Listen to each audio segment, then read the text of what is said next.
ನೇರ ಪ್ರಶ್ನೆ ಬರ್ತೀನಿ.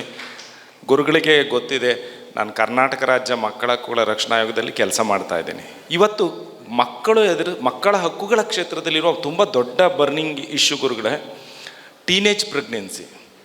ಕಳೆದ 10 ತಿಂಗಳಲ್ಲಿ ಕರ್ನಾಟಕದಲ್ಲಿ 18 ವರ್ಷದೊಳಗಿನ 26,463 ಹೆಣ್ಣು ಮಕ್ಕಳು ಪ್ರೆಗ್ನೆಂಟ್ ಇದ್ದಾರೆ. ಇವತ್ತು ಗಂಭೀರ ಇಶ್ಯೂ ಭಾರತ ಮತ್ತು ಅದರಲ್ಲೂ ಕರ್ನಾಟಕದಲ್ಲಿ. ಹಾಗಾಗಿ ಅದರಲ್ಲಿ ಒಂದು ಟೆಂಡೆನ್ಸಿ ನೋಡಿದ್ದೀವಿ ನಾವು. ನಾನು ಇತ್ತೀಚೆಗೆ ಸಾಕಷ್ಟು ಪೊಲೀಸ್ ಡಿಪಾರ್ಟ್ಮೆಂಟ್ ಹತ್ರ ಸಭೆಗಳು ನಡೆಸಿ ಅಲ್ಲಿಂದ ತೆಗೆದುಕೊಂಡ ರಿಪೋರ್ಟ್ ಪ್ರಕಾರ ತಂದೆಯಂದಿರು, ಅಣ್ಣಂದಿರು ಈ ಪ್ರಕರಣಗಳಲ್ಲಿ ಹೆಚ್ಚು ಪ್ರಕರಣಗಳು ಕೂಡ ದಾಖಲಾಗ್ತಾ ಇದ್ದಾವೆ. ಈ ಟೆಂಡೆನ್ಸಿನ ನಾವು ಹೇಗೆ ಅರ್ಥ ಮಾಡ್ಕೋಬೋದು? ಒಂದನೇದು. ಎರಡನೇದು, ಇದಕ್ಕೆ ನಾವು ಮನಃಶಾಸ್ತ್ರಜ್ಞರಾಗಿ ಯಾವ ರೀತಿಯಾದಂತಹ ಪರಿಹಾರ ಉಪಾಯಗಳನ್ನು ನಾವು ಸರ್ಕಾರದ ಮತ್ತು ಇಡೀ ಸಿಸ್ಟಮಲ್ಲಿ ಕೊಡಬೇಕಾಗಿದೆ ಅನ್ನುವಂಥದ್ದು ಒಂದು ಪ್ರಶ್ನೆ ಇತ್ತು. It's a difficult question that I cannot answer. I am also rather very much troubled when I see and hear some of these things that are happening. If you open up a newspaper, any day you will have at least half a dozen news pertaining to rape and murder. It's unfortunate. There are two answers for his question. Number one, we notice them. Whenever such things happen, we notice them. ಈಗ ಇದನ್ನು ಹೇಳ್ತೀನಿ ಕೇಳಿ. ಒಂದು news paper ತಗೊಂಡಾಗ ನೀವು ಆ rape and murder news ಓದ್ತೀರಾ, ಅದರ ಪಕ್ಕದಾಗೆ ರಾಮನವಮಿ ಸಂಗೀತ ಕೂರ್ತಿ ಯಾರೋ ಬರೆದಿರ್ತಾರೆ, ಅದನ್ನು ಓದ್ತೀರಾ? ರೇಪ್ ಆ್ಯಂಡ್ ಮರ್ಡರ್ ಕೇಸನ್ನೇ ಓದ್ತೀವಿ. ಇದಕ್ಕೆ ಕಾರಣ ಏನಂದರೆ, ಎಗೈನ್ ಎ ಸೈಕಲಾಜಿಕಲ್ ಥಿಂಗ್.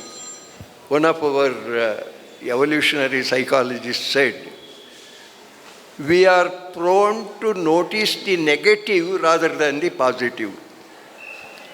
ಪ್ರಪಂಚದಲ್ಲಿ ಒಳ್ಳೆಯದನ್ನು ನಾವು ಗಮನಿಸೋದೇ ಕಷ್ಟ, ಕೆಟ್ಟದನ್ನು ಚೆನ್ನಾಗಿ ಗಮನಿಸ್ತೀವಿ. ಆದ್ದರಿಂದ ನನಗನ್ಸೋದೇನು ಅಂದರೆ, ಇವು ನಡೀತಾನೇ ಇದ್ದೋ ಮೊದಲಿಂದ, ಅಷ್ಟಾಗಿ ನಾವು ಗಮನಿಸ್ತಿರ್ಲಿಲ್ಲ. ಇವತ್ತು it is coming out and therefore we notice it. ಏನು ಎಷ್ಟು ಜನ ಮಾಡಿರ್ಬೋದು ರೀ? I don't expect everybody to be on the roads like this. Kevala one small percentage. But we notice and make an issue out of it. We talk more about it. It's better we don't talk about it, forget it. Unfortunately, we emphasize it and it becomes a big issue. It is not that important.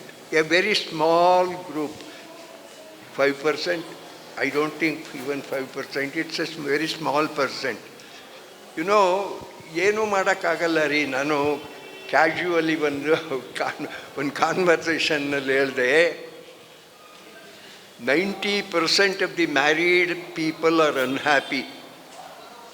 90% of the married people are unhappy. The other 10% are telling a lie ಅಂತ. ಅಂದರೆ ನಾವು ಯಾರೂ ಮದುವೆ ಮಾಡೋಕ್ಕೆ ಬಿಡೋದಿಲ್ಲ, ಗೊತ್ತಾಯ್ತೇನೋ? This is the tendency. We have a tendency to notice the negative. So just ignore it. There are happening several things unimaginable.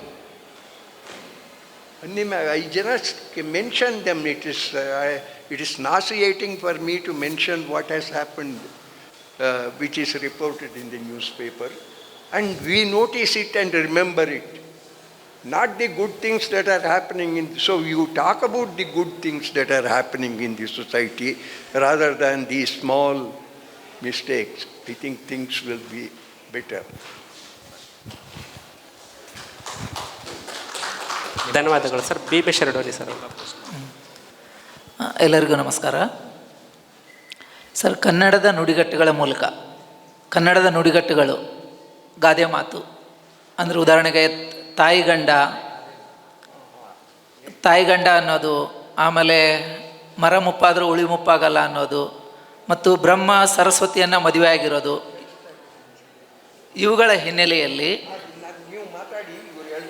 Okay, ಇವುಗಳ ಹಿನ್ನೆಲೆಯಲ್ಲಿ ಪುರಾಣ, ನಾಗರಿಕತೆ ಮತ್ತು ಬುಡಕಟ್ಟುಗಳು ಇವುಗಳನ್ನು ಗಮನಿಸಿ ನಮ್ಮದೇ ಆದಂಥ ಈಗೇನು ಪಾಶ್ಚಾತ್ಯದಿಂದ ಬಂದಂಥ ಒಂದು ಸೈಕಾಲಜಿಯನ್ನು ನೋಡ್ತಾ ಇದ್ದೀವಿ ನಾವು, ಅದನ್ನು ಹೊರತುಪಡಿಸಿ ನಮ್ಮದೇ ಆದಂಥ ಒಂದು ಜನತೆಯ ಸೈಕಾಲಜಿಯನ್ನು ಕಟ್ಕೊಳ್ಳೋಕೆ ಸಾಧ್ಯ ಇದೆಯಾ ಅನ್ನೋದು ಮೊದಲನೇ ಪ್ರಶ್ನೆ. ಎರಡನೇದು ಅನಿಲೇಷನ್ ಆಫ್ ಕಾಸ್ಟ್ ಮತ್ತು ಬುದ್ಧ ಆ್ಯಂಡ್ ಇಸ್ ಧಮ್ಮ, ಈ ಎರಡು ಕೃತಿಗಳನ್ನು ಇಟ್ಕೊಂಡು ಅಂಬೇಡ್ಕರ್ ಅವರನ್ನು ಒಬ್ಬ ಸೈಕಾಲಜಿಸ್ಟ್ ಅಂತ ಗಮನಿಸ್ಬೋದಾ? ಇವೆರಡು ಪ್ರಶ್ನೆ ಸರ್. ಇಲ್ಲ ಪರವಾಗಿಲ್ಲ. No for that matter everyone is a psychologist. ಪ್ರತಿಯೊಬ್ಬರೂ ಸೈಕಾಲಜಿಸ್ಟೇ. ಓನ್ಲಿ ಥಿಂಗ್ ಇಸ್ ನಾನು ಬರದೆ ನೀವು ಬರೀಲಿಲ್ಲ, ಅಷ್ಟೇ ಡಿಫ್ರೆನ್ಸು. ನೀವು ಸೈಕಾಲಜಿಸ್ಟೇ, you know what is happening and you know. ಇವ್ರನ್ನ ಅಂಬೇಡ್ಕರ್ನ ಸೈಕಾಲಜಿಸ್ಟ್ ಅಂದ್ರಲ್ಲ, ಆಗ್ಬೋದು. He thought in a way that was relevant to that particular period.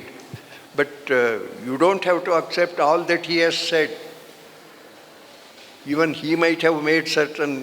In fact, I was a contemporary of Ambedkar. I know how he was treated when he was in service. He could not win an election during his time, He could not win an election. And he opposed Gandhiji. But one thing, he stood for certain values. He stood for the downtrodden people. And therefore he became... But you don't have to agree with everything that Ambedkar has said. There are certain... No, the thing is, remember, unless you emphasize your point, people will not understand. You must ಒತ್ತಿ ಹೇಳಬೇಕು ಅದನ್ನು ಅವ್ರು ಮಾಡಿದ್ರು. ತೊಂದರೆ ಜನ, down trodden people ಅವ್ರಿಗಾಗಿ ನಿಂತ್ಕೊಂಡ್ರು. ಅದಕ್ಕಾಗಿ ಅವರು ಬುದ್ಧಿಸ್ಟ್ ಆದರು. ಇದೆಲ್ಲ ನನಗೆ ಬಹಳ ಹತ್ತಿರದಿಂದ ನೋಡಿದ್ದೀನಿ. He was not that important at that time. Later he became important because we have made him important. That is it. ನುಡಿಗಟ್ಟುಗಳ ಮೂಲಕ ಸೈಕಾಲಜಿಯನ್ನು ಕಟ್ಕೊಳ್ಬೋದಾ? ಪುರಾಣಗಳು ಇಲ್ಲಿನ ಹಾಗಲ್ಲ. ನೋಡಿ, ಕನ್ನಡದ ಗಾದೆಗಳು, ಗಾದೆ ಮಾತು ವೇದಕ್ಕೆ ಸಮಾನ ಅಂದರು ನಮ್ಮ ಅಜ್ಜಿ. ಹೌದಾ? ಅಂದರೆ ಅನುಭವದಿಂದ ಬಂದದ್ದು. ಅದರಲ್ಲಿ ವ್ಯಾಲ್ಯೂ ಇದೆ. But there is nothing universal in this world. ಯಾವುದನ್ನು ನಾವು ಇದೇ ಸರಿ ಇದಮಿತ್ತಮ್ ಅಂತ ಹೇಳೋಕ್ಕಾಗಲ್ಲ. ಅದನ್ನು ಉಪಯೋಗಿಸ್ಕೊಂಡು ವಿ ಮೇಕ್ ಇಂಟರ್ಪ್ರಿಟೇಷನ್ಸ್. ನನಗೆ ನಮ್ಮ ಅಜ್ಜಿ ಹೇಳಿದ್ರು, ಅವರೇನು ಕಾಲೇಜ್ಗೆ ಹೋಗಿಲ್ಲ, ಸ್ಕೂಲ್ಗೆ ಹೋಗಿಲ್ಲ, ಊರಿಗೆ ಬಿಟ್ಟು ಆಚೆಗೆ ಹೋಗಿರಲಿಲ್ಲ.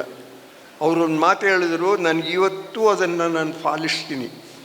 ಮಗ, ಎಲೆ ಮರೆ ಕಾಯ್ನಂಗಿರ್ಬೇಕು ಕಣೋ ಅಂದರು. ಎಂಥ ಮಾತ್ರೆ! ಎಲೆ ಮರೆ ಕಾಯ್ನಂಗಿರ್ಬೇಕು ಕಣೋ ಅಂದರು. so important. The fruit is there, but it is covered by a leaf. ಹೌದಲ್ವಾ? ನನಗೆ ಆ ಮಾತು ರವಿ ಕೋಟ್ ಮಾಡಿದ್ರು ಒಂದು ಕಡೆ. ಎಂಥ ಮಾತು ಹೇಳಿದ್ದಾರೆ ಸರ್. ಅವರೇನು ಸ್ಕೂಲ್ಗೆ ಹೋಗಿಲ್ಲ, ಒಂದಿಲ್ಲ, ಎಂಥದ್ದಲ್ಲ. ನೋಡಿ, ನಾನು ಅದನ್ನು ಬಹಳ ಮನ್ಸಿಗೆ ಹಚ್ಕೊಂಬಿಟ್ಟೆ. ನಾನು ಎಂದೂ ಯಾರಿಗೂ ನಾನು ಹಿಂಗೆ ಮಾಡಿದೆ ಅಂತ ಹೇಳ್ಕೊಕ್ಕೆ ಹೋಗಿಲ್ಲ. ಬೇರೆಯವರೇನೋ ಹೇಳ್ಬೋದು ಹೊರತು ಇವರಿಷ್ಟೆಲ್ಲ ಹೇಳಿದ್ರು ನನಗದು ನ್ಯೂಸು ಇದೆಲ್ಲ ನಾನಾ ಅಂತ ನಾನು ಕೇಳ್ಕೊತಾ ಇರ್ತೀನಿ. ಇವ್ರು ಹೇಳಿದ್ದೆಲ್ಲ ನಿಜನೇನಾ? ನಾನು ನಿಮ್ಗೆ ಹೇಳಬೇಕು ಅಂತ ಇದ್ದೆ. ಇವ್ರು ಏನೇನೋ ಹೇಳಿದ್ರು ಅದೆಲ್ಲ ಬಹಳ ಸುಳ್ಳು, ನಂಬಬೇಡಿ ಅಂತ ನಿಮ್ಮನ್ನು ಕೇಳಬೇಕು ಅಂತ. ಏಕೆಂದರೆ ನನಗೆ ನಂಬಿಕೆ ಇಲ್ಲ ನಾನು ಅಷ್ಟು ಇದೆಯಾ ನನ್ನ ಹತ್ರ ಅಂತ. ಇಲ್ಲ. ಹಾಗೆ ಗಾದೆ ಮಾತೂ ವ್ಯಾಲ್ಯೂಬಲ್ಲು. ಅದರಿಂದ ಸೈಕಾಲಜಿನೇ ಮಾಡ್ತೀವಿ ಅಂತಲಲ್ಲ. We can ಇಂಪ್ಲಿಕೇಟ್. ಅದನ್ನು ಉಪಯೋಗಿಸ್ಕೊಂಡು ಇಂಟರ್ಪ್ರಿಟೇಷನ್ ಮಾಡ್ಬೋದು.